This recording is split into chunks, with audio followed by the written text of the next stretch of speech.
This podcast is brought to you by Most Valuable Podcasts, leading the league in podcasting entertainment.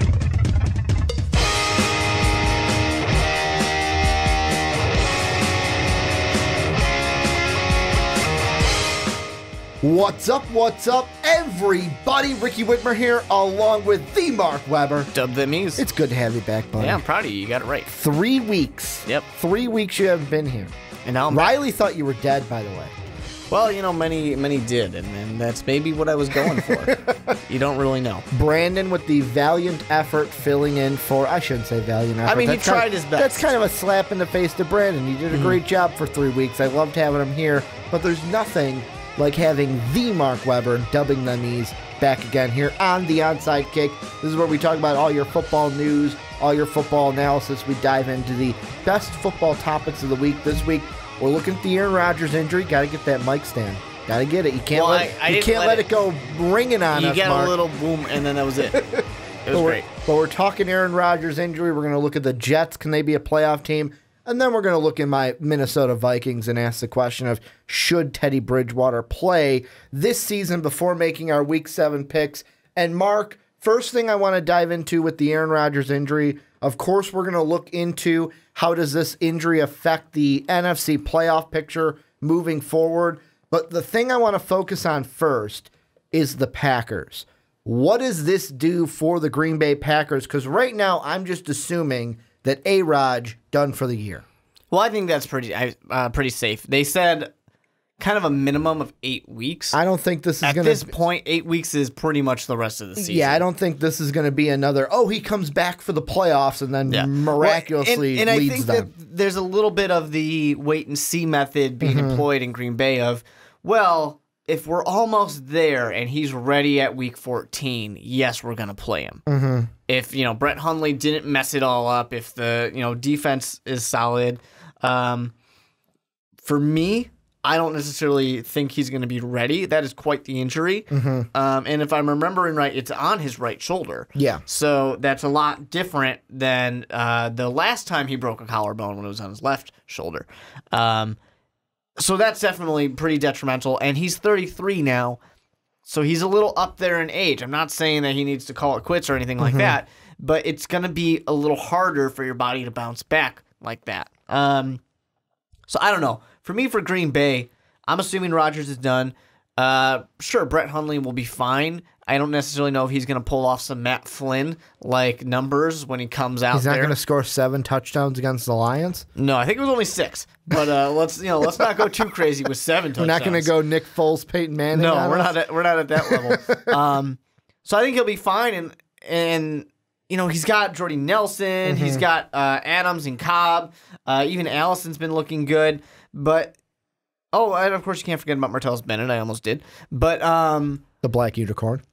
I just think that this Green Bay team, this passing attack has not been as great and amazing as it typically has been in the past. They've had some struggles this year, and they don't really have much of a running game. I mean, of course, Ty Montgomery being hurt, and now the rookie coming in has been pretty good, but still they are 88 rushing yards a game. That's not very good. 230 passing yards a game is not Aaron Rodgers like, and I don't think Brett Hundley comes in here and makes it better. So I just sit there and I think Green Bay is kind of lucky they're 4-2 right now because they are going to have a rough time going forward. And sure, a layup win that the Saints could have been now is a tough one. Yeah, and I mean the Saints coming in. Saints are a playoff team right now, so this early on having playoff implications, especially for these teams that are 5 and 6 right now. And I know that you're liking the Saints right now. Well, and the Saints to me, like I said, they are surprised me. I know that you said like the wins that they have, I think, are against the Panthers. It's against the Lions, who you said were questionable before we recorded, and the third team that I'm missing is the Dolphins, who have not been who got shut out hot this year. Yeah. Then their losses, you've got the Vikings who have been good. They're 4-2. You got the New England Patriots that are always good, except for their defense this year.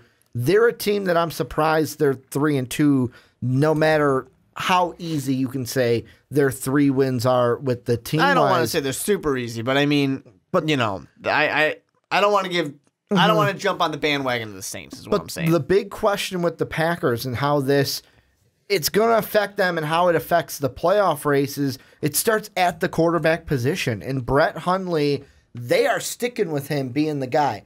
There were joking rumors after Aaron Rodgers got injured of, do they call Tony Romo? Then there were some more serious people saying, well, do they give Colin Kaepernick a call? Which it seems like with the Packers, they're saying, no, Brett Hundley's our guy. We got the guy who, I think it's Callahan, who's behind Brett Hundley. You got to ask Coach McCarthy what his name is, because Coach McCarthy couldn't remember what his name was. And Callahan hasn't even thrown a pass in the NFL, and he's now the backup. I believe his name is Callahan. If I remember right, was he a practice squad player? I think so. Yeah, so he's getting called up, and they just signed another quarterback onto the team. Yeah, I think just today. So they are not confident. As much as McCarthy wants to seem like they're confident, they are not. And the thing that I want to say this, because it is interesting, is I know Brett Hundley against the Vikings, I mean, getting thrown into that game, though, when you're cold, you haven't gotten the reps because it's kind of a Tom Brady, Jimmy Garoppolo situation of Aaron Rodgers, sit down, Brett Hundley. You are not taking my first team reps, and there's no reason why Hundley would need first team reps. But still, 1 touchdown, 3 INTs after getting thrown into that game, was also sacked 4 times. If I'm a Packer fan, I'm nervous because of that. And the thing that before we get into the playoff stuff and other teams, I want to ask you, if you were the Packers, if you were Ted Thompson, would you think long and hard about picking up that phone and saying, hey, Cap, how would you like to come in and be our backup? Well, here's the thing, and in our in one of the group, well, it had Ben in it, so it was our fantasy football group chat, and Ben, who you on Patreon would know Ben because he was on the last Patreon podcast. He's Sean's cousin. Yep. Was asking about this and more saying that I think that the Packers fans would want him there because he will win games.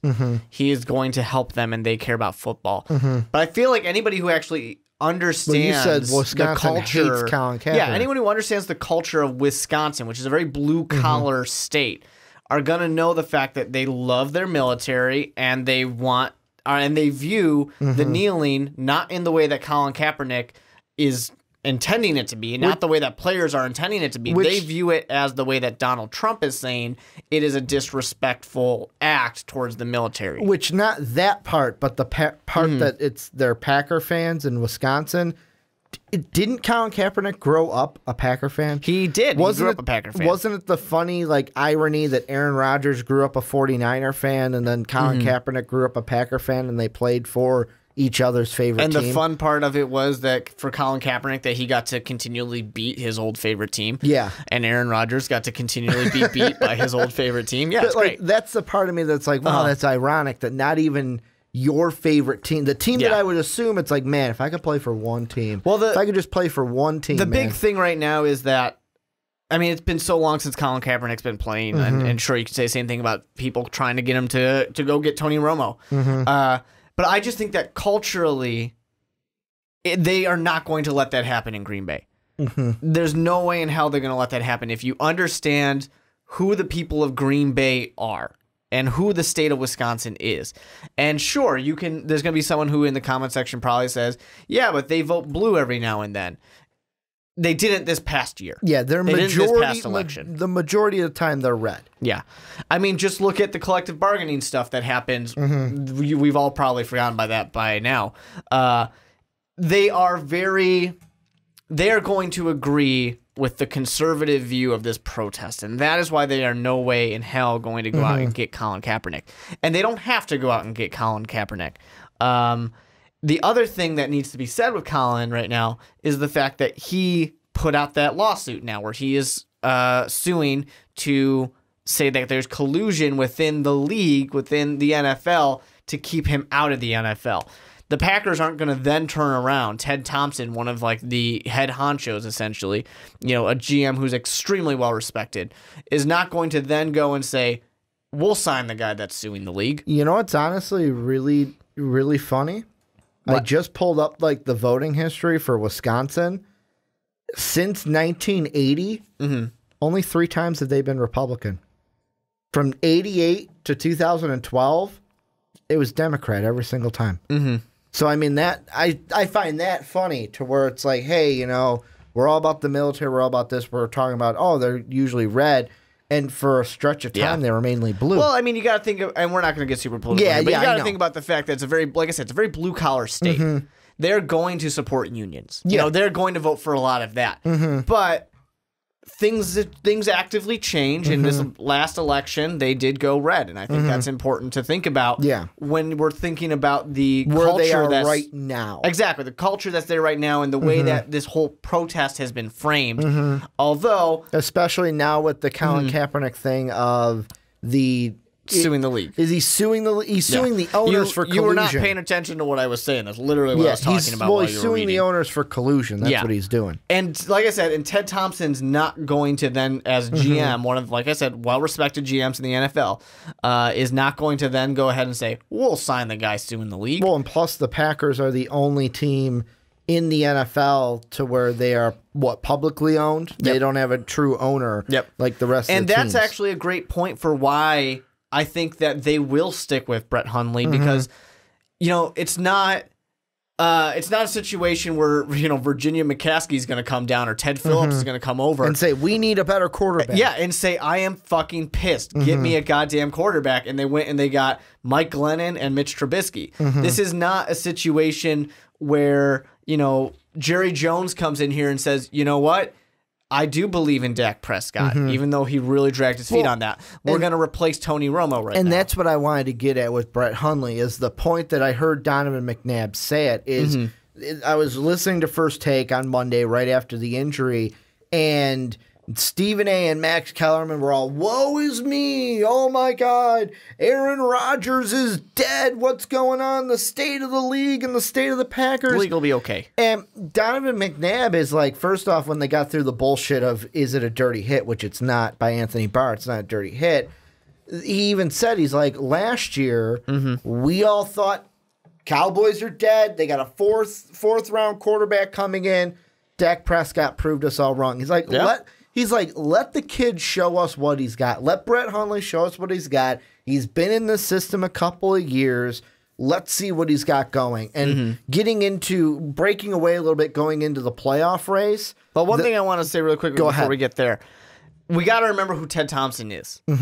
He is and we talked about this a little bit before we started recording, trusting the process. Yeah, he is a trust the process kind of guy. They never make big splashes. They were a little weird this year in this offseason, and they did make a big splash with, like, you know, Martellus Bennett. But they do not make big splashes in free agency. They're not the kind of team that's going to go and woo Tony Romo. They have not wooed a player since Brett Favre got begged to take off his Wrangler jeans and come play one more season for the Green Bay Packers. You know, that is not the way that it really works for Ted Thompson. You know, he is not that kind of guy. He is going to be that homegrown person who says, yep, Brett Hundley's the next one up, so we're going to use him, and then our second-string quarterback is this kid whose name might be Callahan. We're not really sure. We don't remember. So let's get him up there, too. That's just the way they work. But, yeah, I mean, I think we do have to give Hundley the opportunity, and they're 4-2 right now. You know, they're a good team. They can still get to the playoffs. And that's the thing. The rest of their schedule now becomes, to me, a toss in the air, because the Saint game, like you said, that's now a closer game than it once seemed. Yeah. The Detroit game, especially if it gets to a shootout, closer game than it might seem. Hell, the Bears in Chicago. Who knows if Mitch Trubisky now could beat the Packers without Aaron Rodgers being there? Like, the only games now that I'm like, yeah, they should win are maybe Baltimore, Cleveland, and maybe the Panthers. There are 3. Okay, I will give it to the Packers. I wouldn't give them that Panthers game. No way. All the other ones are toss-ups to me, especially the big part of, you got the Steelers on the road. Now the Steelers are a heavy favorite for me. And then even the Tampa Bay Buccaneers. Like, you play teams, first off, Detroit twice now. Well, you still got Detroit twice. You got the Vikings once. And I know right now in the standings, you're one game. Well, you're tied with the Vikings. So if you stay even, you could beat them once, pull ahead of them. But the Lions, you're a game behind them. You lose both of those games, they'll own the tiebreaker over you. And then the Buccaneers, currently 2-3 right now, they're a game behind you. You lose to them, they own the tiebreaker over you because they beat you. There are some key games coming up. Not only that, like, I know this part of the season, it's like everyone's right there at like 2-3, 4-2, 3-3. But like the Falcons could make a move. The Redskins could make a move. The Seahawks, the Cardinals with AP. Who knows what the Cowboys will do if Zeke keeps getting restraining orders to kind of push that suspension and kick that can down the road. There's a ton of teams from right now, like 13 all the way to 5, that could right now, I could see any of those whatever teams being the 5 and 6. Well, the in NFC North really is like, and we're going to get to it, I think, pretty soon. Well, the Bears are the only ones that are out. No, Mitch Trubisky. Hey, the Bears can still go, 12-4? Yeah. So 12-4. They're in it still. We'll see. We'll see what happens. The NFC is really like 2 teams at the top now, and then a bunch of people fighting in the middle, and then a few in the Who are your bottom. 2 teams at the top? In no particular order, Seattle Seahawks and Philadelphia Eagles. Really? And the top Seahawks are 3-2. Technically, they're 9th. They're the 9th seed. I right still now. think. Well, here's the thing about the Seahawks that we can't forget. The Seahawks are the same thing as Bill Belichick and the Patriots. It doesn't matter what they are at the beginning of the season. They're going to end at the top. Plus, they usually play horribly in September on the road. Well, they like it nice and cool, nice and chilly, nice and cold. They are a team that can put it together when it counts. They will get better as the season goes on, and that's why I say they are at the top. And I don't really know which one of these Philadelphia Eagles, Seattle Seahawks I would put over them. If I'm picking a team today, I'm probably going to pick the Eagles. If I'm picking a team in December, in January, and February, I'm probably going to pick the Seahawks. But yeah, those are the 2 teams I'd put at the top. Well, I mean, for me, first off, my 2 are a little bit different. I like the Eagles. I also like the Vikings right now. Of course you do. Like, those are the 2 teams, especially with the Vikings. I'm shocked how good we look with Case Keenum at quarterback. Like, if you said to me at the beginning of the year, Case Keenum's going to be your quarterback, you're not going to have Dalvin Cook, and you're going to beat the Packers, I would have laughed at you. I would have laughed at you in the face. Now, I know Aaron Rodgers got injured. Well, you probably would have thought, is Aaron Rodgers going to get injured? I would have thought that, but I also would have laughed and been like, yeah, right, we're not going to beat the Packers anytime this season because I just didn't have faith against the Packers. But now if I'm a Green Bay fan, the kind of expectation with Aaron Rodgers was we're going to be top 2, maybe top 4 if we have a bad season. Now it's like, oh, shit, we might not even make the playoffs. I hope we can at least be 5 or 6.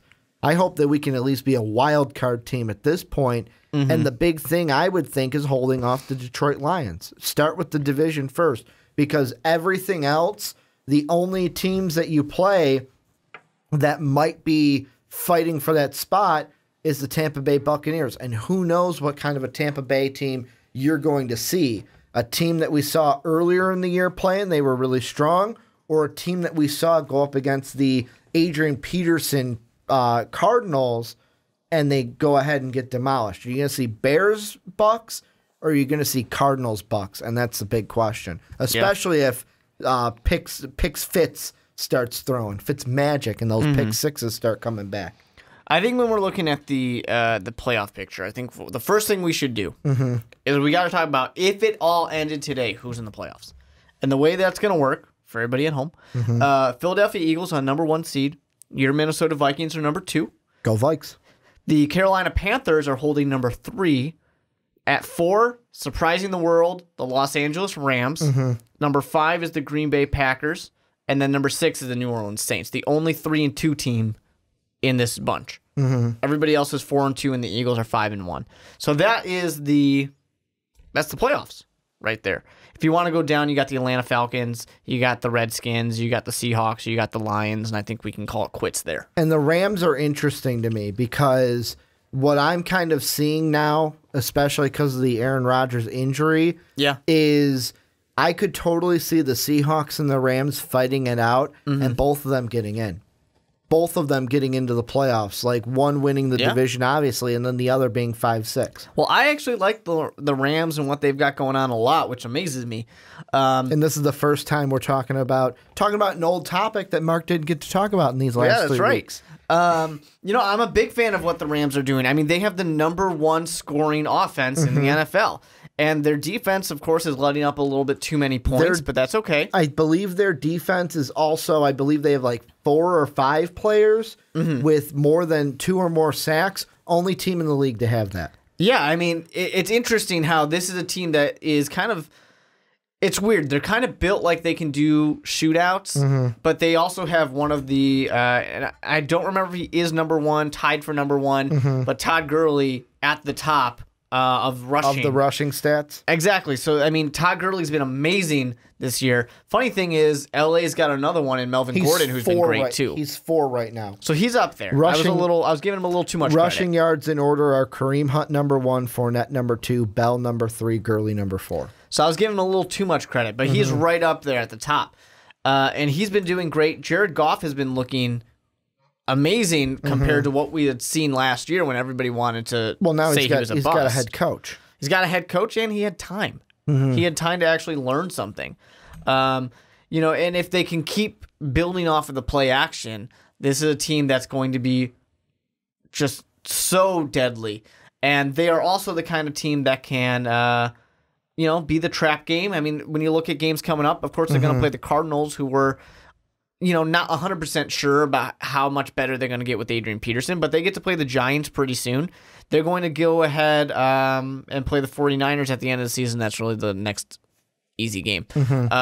So they have some opportunities to get things done. The problem is, of course, they got to play the Seahawks. They got to play the Eagles. They got to play the Cardinals, the Texans, which are looking pretty good too. So they've got a little bit of a rough schedule, but I like at least the future for the LA Rams. Well, and the thing about it is, like, I'm looking at these I'm looking at the teams that could be playoff teams. And, like, there are a few that I'm writing off in a sense, like the Redskins. Yeah, Kirk Cousins can decide to say, fuck it, I'm playing on a contract year. Let's go for this. I feel like they are a just missed the playoffs team. That's what I'm thinking. I don't think they get in.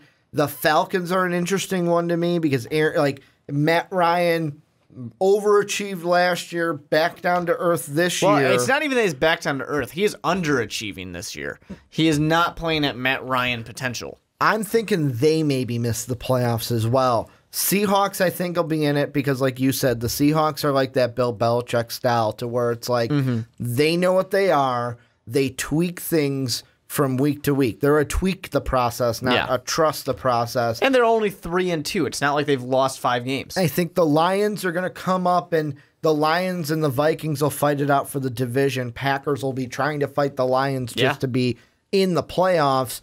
And then it's interesting from there, the last 3, Cardinals, Cowboys, Bucks. What are we going to see from these teams? The Cowboys right now, 2-3, and I know that's not a death sentence. However, can they survive this Zeke thing? Is this going to be like Deflategate, where he plays the entire year by kicking that can down the road, and we deal with the suspension next year? Or do they get hit with that suspension? He misses like the last 6 games, which would almost be like a death sentence, I think, for the Cowboys, although they have Alfred Morris and Run DMC. Buccaneers, I don't think they're going to make the playoffs because Jameis, I think he's there as a leader. I just don't think he's there in the mindset of not everyone can be a Brett Favre gunslinger, and that like Winston has those gunslinging tendencies. And I love it. I love my gunslingers. I even told you on Friday when we did the fantasy football live stream, I love my quarterback to be like, is that a pinhole? Fuck it, I'm trying to fit it through there. Yeah. I love that in my quarterback. A big issue that the Tampa Bay Buccaneers really has, they have no rushing game. None at all. And you might say that part of the mentality is, well, we got Jameis. We don't need to run the ball.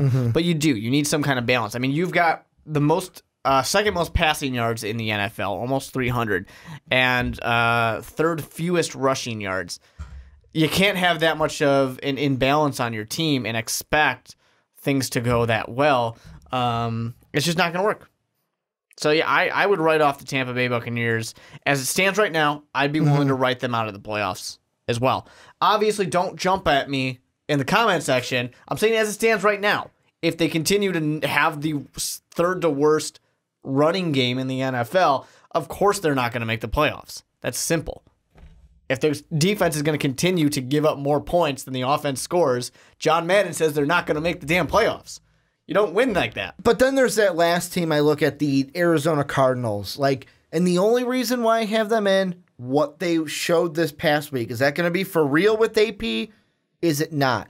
We need to see more weeks of that. Yeah, but for sure. There are teams in here that are going to be playoff teams for the NFC. Last thing I want to ask you before we wrap all this up, though, Mark.